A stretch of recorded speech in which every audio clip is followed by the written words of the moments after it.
Arrest തടഞ്ഞിരിക്കുകയാണ്. 15-ാം തീയതി case എടുക്കുകയുള്ളൂ. അപ്പോൾ എന്താണ് ആ സാഹചര്യത്തിൽ UDF-ൽ പ്രധാനപ്പെട്ട MLA കൂടിയാണല്ലോ? UDF-ൽ അത്ര അങ്ങോട്ട് ഫോക്കസ് കൊടുക്കണ്ട. കാരണം കോൺഗ്രസ് നടപടിയൊക്കെ എടുത്ത് പുറത്താക്കിയ ഒരാളാണ്. അങ്ങനെ കണ്ടാൽ മതി. കോടതി ഇപ്പോൾ അറസ്റ്റ് തടഞ്ഞത് കോടതി നടപടികളാണ്. അടുത്ത കോടതി നടപടി കാത്തിരിക്കുക, അത്ര തന്നെ. ഇപ്പോൾ അറസ്റ്റ് തടഞ്ഞു, അപ്പോൾ അറസ്റ്റ് ചെയ്യാൻ പറ്റില്ല. അടുത്ത നടപടി എന്താണെന്നുള്ള നമ്മൾ കാത്തിരിക്കുക. അല്ലാതെ പുറത്തു നിന്ന് നമ്മൾ അതിനെക്കുറിച്ച് പ്രത്യേകിച്ചൊന്നും പറയേണ്ട കാര്യമില്ല. കാരണം അത് കോടതിയിൽ നടക്കുന്ന കാര്യങ്ങളല്ലേ. കോൺഗ്രസിൻ്റെ പെരടിക്കിട്ട് വലിയ ഫോക്കസ് കൊടുത്ത് നിങ്ങളങ്ങ് അമർത്തി പറയണ്ട. കാരണം വെച്ചാൽ കോൺഗ്രസ് നടപടി എടുത്ത ഒരാളാണ്. ഇനി അറസ്റ്റ് ചെയ്യാതിരിക്കുക അതൊക്കെ ഗവൺമെൻറ്റിൻ്റെ ജോലിയാണ്. അറസ്റ്റ് ചെയ്യാൻ കഴിയുന്നില്ലെങ്കിൽ അത് അവരുടെ പ്രോബ്ലമാണ്. കോൺഗ്രസ് ഒരു സംഘടന എന്നുള്ള നിലക്ക് ആ കാര്യത്തിൽ വളരെ ശക്തമായ നടപടി എടുത്തു. കോൺഗ്രസ് ചെയ്യേണ്ടതൊക്കെ ചെയ്തിട്ടുണ്ട്. സമാനമായ കാര്യങ്ങളിലൊക്കെ ചെയ്യാതിരിക്കുന്നത് ഇടതുപക്ഷമാണ്. ആൾ ജയിലിലായിട്ടും അവർക്ക് നടപടിയൊന്നുമില്ലല്ലോ. അപ്പോൾ സമാനമായ കാര്യങ്ങൾ ചെയ്യാതിരിക്കുന്ന അവരാണ്. കോൺഗ്രസ് വളരെ മാതൃകാപരമായൊരു മാതൃക സൃഷ്ടിച്ചിരിക്കുകയാണ് ഈ കാര്യത്തിൽ. അപ്പോൾ അതുകൊണ്ട് തന്നെ അതിൻ്റെ ഒരു ഗുണം കോൺഗ്രസിന് ഇപ്പോൾ കിട്ടുകയാണ് ചെയ്യുക. ഇനി നിയമ നടപടികളാണ്. രാഹുൽ മാങ്കൂട്ടത്തിന് പറയാനുള്ളത് അദ്ദേഹം പറയട്ടെ. ബാക്കി കാര്യങ്ങൾ കോടതിയായിട്ട് നടക്കട്ടെ, നമുക്ക് കാത്തിരിക്കാം. അത്രേ അതിൽ പറയാനുള്ളൂ. എലക്ഷൻ രംഗം എന്ന് പറയുന്നത് UDF-നെ സംബന്ധിച്ചിടത്തോളം, ഞാനിപ്പോൾ വയനാട്ടിലാണുള്ളത്, നേതാക്കളൊക്കെ പല ജില്ലകളിൽ നിന്നും റിപ്പോർട്ട് ചെയ്യുന്നത് UDF-ന് വളരെ അനുകൂലമായ ഒരു രാഷ്ട്രീയ അവസ്ഥയാണ് സംസ്ഥാനത്ത് ഉള്ളത് എന്നുള്ളതാണ്. തെരഞ്ഞെടുപ്പ് കഴിയുമ്പോൾ അത് മനസ്സിലാവും എന്നാണ്, അത് വ്യക്തമാവുന്നതെന്നാണ് ഞങ്ങൾ ധരിക്കുന്നത്.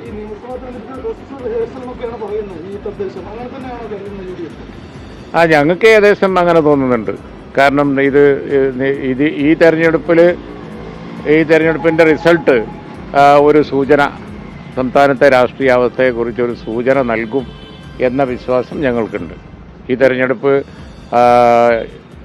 കുറേ കൂടി UDF-ന് അനുകൂലമായ ഒരു രാഷ്ട്രീയ കാലാവസ്ഥയാണ്. അല്ലാതെ തീർത്തും പ്രാദേശിക തെരഞ്ഞെടുപ്പല്ലേ, രാഷ്ട്രീയ കാലാവസ്ഥയാണ് കേരളത്തിലുള്ളത് എന്നുള്ള ഒരു കാര്യം ഈ തെരഞ്ഞെടുപ്പ് സൂചിപ്പിക്കും എന്നാണ് ഞങ്ങൾ കരുതുന്നത്. 4 വോട്ടിന് വേണ്ടി UDF ജമാഅത്ത് ഇസ്ലാമിയുമായി കൂട്ടുകൂടുമെന്നാണ് മുഖ്യമന്ത്രി ഇന്നലെ പറഞ്ഞത്. അദ്ദേഹം തെരഞ്ഞെടുപ്പിനോടനുബന്ധിച്ച് സംവാദങ്ങളും തുടങ്ങിയിട്ടുണ്ട്. അതിലാണ് ഇത്തരത്തിലൊരു അല്ല, അത് അവർ എത്ര പറഞ്ഞാലും അവർക്ക് പറയുന്നിടത്തോളം ഒരു വിരൽ ഞങ്ങളെ നേരെ ചൂണ്ടുമ്പോൾ 4 വിരൽ അവരുടെ നേരെ കിടക്കും ആ കാര്യത്തിൽ. കാരണം പതിറ്റാണ്ടുകളായിട്ട് അവർ കൊണ്ടുവരുന്ന പാർട്ടിയാണത്, അവർ കൊണ്ടുവരുന്ന ബന്ധമാണത്. ആ ബന്ധം അങ്ങനെ മുറിച്ച് കളയാൻ കഴിയില്ല. അവർക്ക് അങ്ങ് പെട്ടെന്ന് അതങ്ങ് അറുത്തിടാൻ കഴിയില്ല. അത്ര പഴക്കമുള്ള തഴക്കും പഴക്കമൊക്കെ വന്ന് അവർ ഒന്നിച്ച് ഒരുപാട് കാലം ഉണ്ടായിരുന്നതാണ്. ഒരു കാര്യത്തിൽ ഞങ്ങളെ നേരെ ഈ പ്രാദേശിക തെരഞ്ഞെടുപ്പിൽ അവിടെ അഡ്ജസ്റ്റ്മെൻ്റ് ഉണ്ട്, ഇവിടെ അഡ്ജസ്റ്റ്മെൻ്റ് ഉണ്ട് എന്നൊക്കെ പറഞ്ഞ് വലിയ വാർത്തയാക്കാൻ നോക്കുമ്പോൾ പരസ്യമായ സഖ്യമായിരുന്നു അസംബ്ലിയിലും പാർലമെൻറ്റിലും ഒക്കെ ഇടതുപക്ഷം ജമാഅത്തെ ആയിട്ട് പണ്ട്. അതുകൊണ്ടാണ് ഒരു വിരലും കെട്ടാകുമ്പോൾ 4 വിരൽ അവരെ നേരെ കിടക്കും.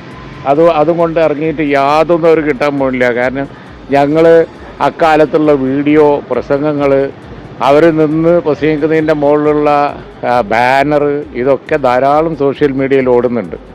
അതുകൊണ്ട് ഇനിയിപ്പോൾ ചാനലിലൂടെ വർത്തമാനം പറഞ്ഞതുകൊണ്ട് മാത്രമൊന്നും ആളുകളുടെ മനസ്സിലൊന്നും ആവാൻ പോകുന്നില്ല.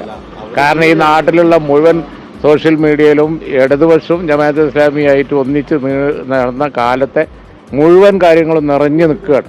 അങ്ങനെ ഒരു അഡ്ജസ്റ്റ്മെന്റിന്റെ ആവശ്യം ഇപ്പോൾ നിലവിൽ ലീഗിനുണ്ടോ ജമാഅത്തുമായിട്ട്?